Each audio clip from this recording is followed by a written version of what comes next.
Have you ever felt that the reality we perceive, the solid world of tables, chairs, and stars in the night sky, is merely a surface layer, a beautiful and intricate veil hiding a much deeper, more profound truth? The sages and mystics of antiquity, from the banks of the Nile to the valleys of the Indus, spoke of this.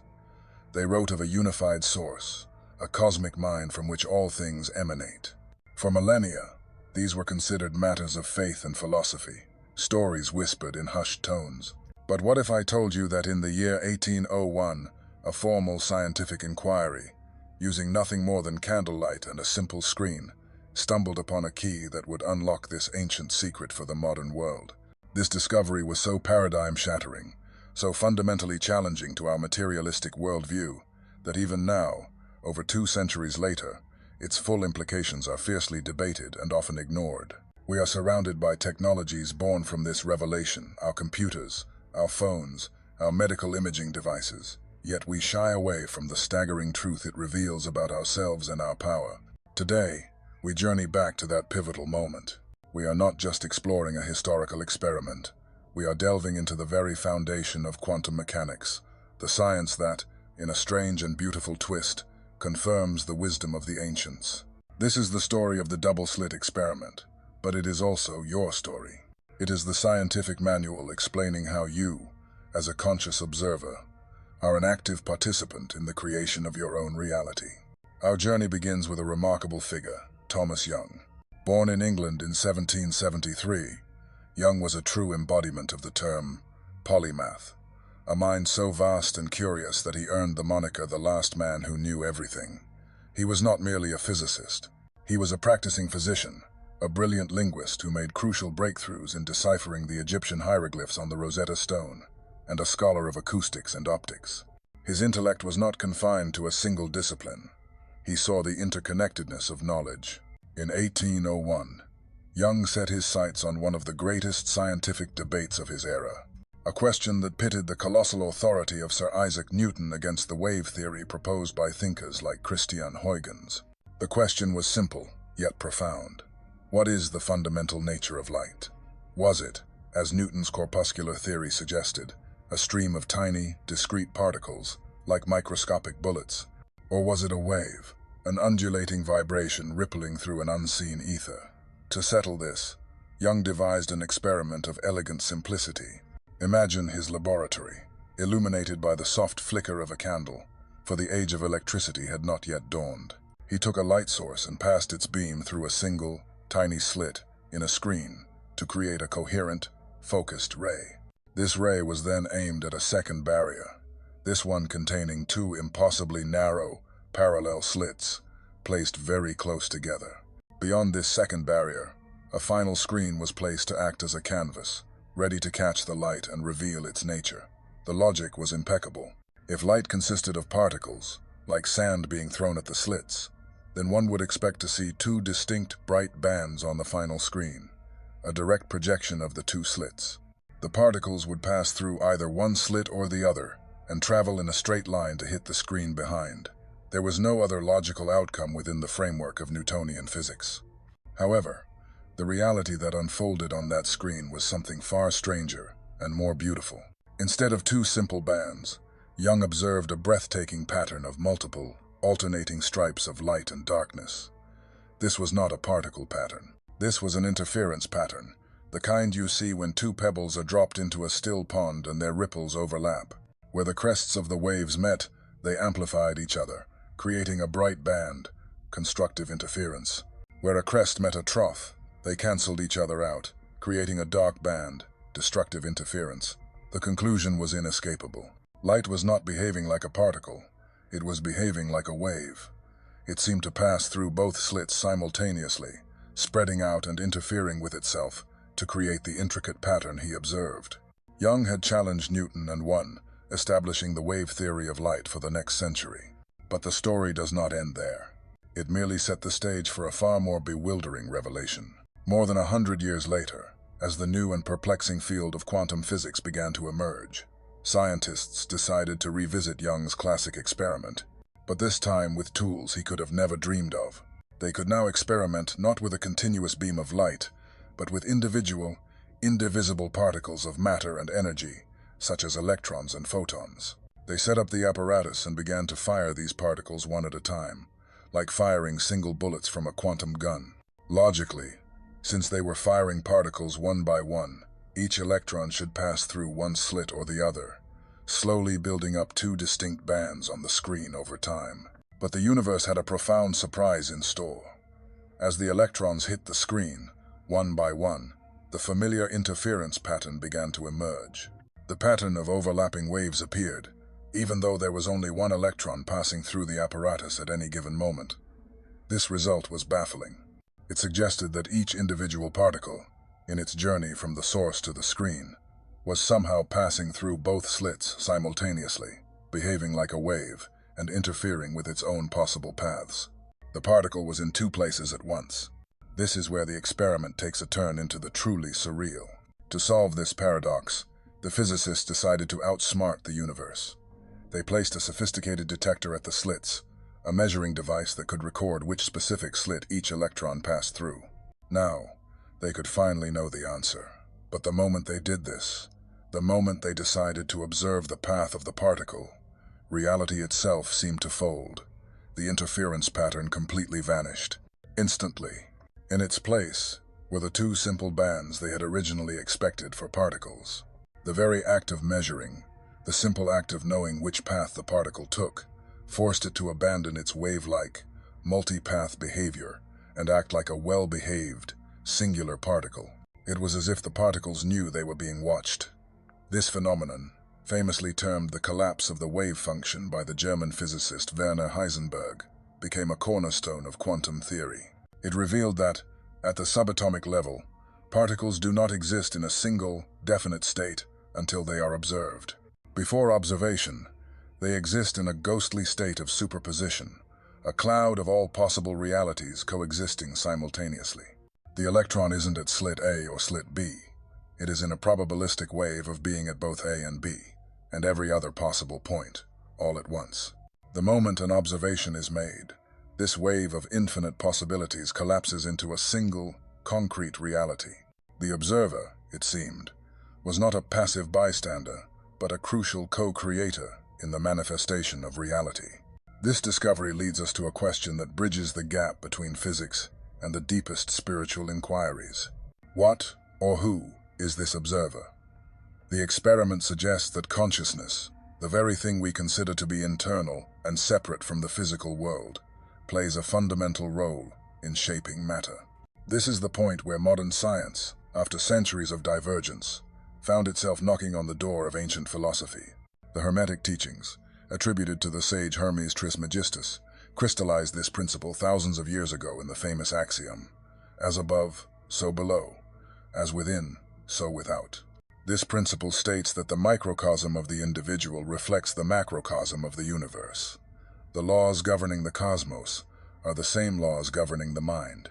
Consider the analogy of standing before a closed, opaque door. Behind that door, in the realm of possibility, there could be a room filled with treasure, an empty space, or a ferocious tiger. All of these potentials exist in a state of superposition for you. But the moment you open the door and look, the moment your consciousness interacts with the system, all those possibilities collapse into one single, experienced reality.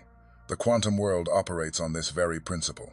The act of focused attention is the force that converts possibility into actuality. This is not just a quirky feature of the subatomic world. It is the fundamental mechanism of creation. Whatever you pour your mental and emotional energy into, you are observing into a more solid state. If your consciousness is perpetually focused on your problems, your fears, and your limitations, you are continuously collapsing the wave function into that very reality, reinforcing its existence. Conversely, if you shift your conscious focus to solutions, to opportunities, to love, and to abundance, you begin to observe and manifest a different set of possibilities from the infinite field. A person mired in financial lack who obsesses over their debts is, in a quantum sense, strengthening the reality of debt. But if they pivot their observation to the possibility of generating wealth, to the creative solutions and connections that could lead to prosperity, they begin to collapse a new reality into being. The universe, in its essence, is mental. To truly grasp this, we must journey even deeper, past the atoms and electrons, into the very fabric of existence itself. Thomas Young's experiment opened the door to quantum mechanics, and from that, we have derived the concept of the quantum vacuum. Imagine we take a super-powered microscope and zoom into your hand. First, you see the intricate lattice of skin cells. Deeper still, you see the molecules that form them. Go deeper, and you find the atoms, with their nuclei of protons and neutrons, and the orbiting clouds of electrons. Science has pushed even further, discovering that protons and neutrons are made of even more elementary particles called quarks. This is the current frontier for most of physics. But what lies beneath the quarks? What is the ultimate source material? The answer is the quantum vacuum. It is not an empty void. It is an infinite, seething ocean of pure potential energy. It is the primordial womb from which everything that exists, literally, everything emerges. From this vacuum, fluctuations of energy arise. When this energy interacts with another field that also arises from the vacuum, the Higgs field, it acquires mass. This massy energy clumps together to form quarks, which form protons and neutrons, which form atoms, which build molecules, then cells, then organs, and then the complex being that is you. Reading these words, this is not a metaphor. It is the purest description of reality that modern physics can offer. Everything is an emanation of this single, underlying field. The stars, the planets, your body, your thoughts, all are temporary forms, self-organized structures of this one primordial energy. There is nothing that is not the quantum vacuum. It is pure, formless energy, and mass is simply a property that arises through interaction within this field. When humanity collectively grasps that we are not separate bodies but temporary expressions of a single, unified energy field, the very foundation of conflict and suffering will dissolve. This brings us to the most personal and transformative implication.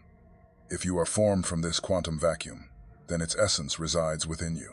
This essence has been given many names throughout history: the Atman, the Christ consciousness, the Buddha, nature, the divine spark.